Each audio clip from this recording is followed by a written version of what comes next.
घाट area में red alert है और शहर और बाकी जो भाग है पुणे का वहाँ पे पिछले 2 दिन से ऑरेंज अलर्ट है। आने वाले 2 दिन भी घाट एरिया में रेड अलर्ट दिखाया गया है और शहरी भागों में ऑरेंज अलर्ट दिखाया गया है। अभी परिस्थिति कंट्रोल में है।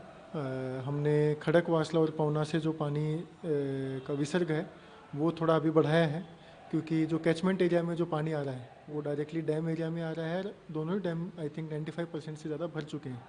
हम प्लानिंग इस तरीके से कर रहे हैं कि पानी छोड़ते हुए जब पानी छोड़ें और शहर में बरसात हो रहा हो तो वो टाइम जो है वो थोड़ा सा आगे पीछे रहना चाहिए, क्योंकि फ्लड का पानी डैम का पानी और बरसात जब एक साथ हुआ तो उस परिस्थिति में फ्लड सिचुएशन निर्माण होने के चांसेस बढ़ जाते हैं। एज ऑफ नाउ हमारा नियोजन यही है कि पानी जो है स्लोली छोड़ना चालू करें। टाइमिंग इस तरीके से डिसाइड करें जब बरसात साथ में ना हो रहा हो, ताकि फ्लड सिचुएशन शहर में कंट्रोल कर सकें।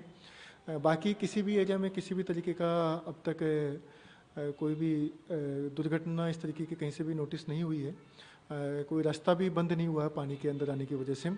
हमें जो अभी ध्यान रखना है वो इसी चीज़ का ध्यान रखना है कि शहर भाग में फ्लड सिचुएशन निर्माण ना हो। उसके लिए इरिगेशन डिपार्टमेंट और बाकी जो सारे डिपार्टमेंट है उसके साथ में कोऑर्डिनेशन करके पानी को रिलीज़ करें, तो जिसकी वजह से किसी भी एरिया में फ्लड सिचुएशन निर्माण नहीं होना चाहिए। लोगों से यही अपील है कि अभी एज ऑफ नाउ सिचुएशन हमारे कंट्रोल में है, लेकिन अगर आगे पानी कंटिन्यूसली रहा चालू, बरसात ज़्यादा स्पीड से चालू रही, तो उस केस में हमें पानी का फ्लो बढ़ाना पड़ेगा और उस केस में कुछ एरियाज़ में लोगों को शिफ्ट करना पड़ेगा। तो जब हम उसका आह्वान करें तो लोग इमीडिएटली सुरक्षित जगह पे शिफ्ट हो जाएं, यही अभी आह्वान रहेगा। और बाकी हेल्थ पॉइंट ऑफ व्यू सब काळजी लें, सिचुएशन इज अंडर कंट्रोल। प्रशासन ने बारिश के हालात पर नजर बनाई हुई है। कंप्लीटली प्रशासन का कोऑर्डिनेशन कंटिन्यूसली चल रहा है। इसी की वजह से आप देख रहे हैं 2-3 दिन से बरसात हो रहा है, लेकिन कहीं पे भी हमने फ्लड का सिचुएशन निर्माण होने नहीं दिया है, क्योंकि हमने प्लानिंग पहले से ही कर रखा था कि अगस्त के महीने में बरसात होने के चांसेस हैं। इसलिए हमने हमारे जो सारे डैम्स हैं उनका लेवल पहले से ही कम रखा था।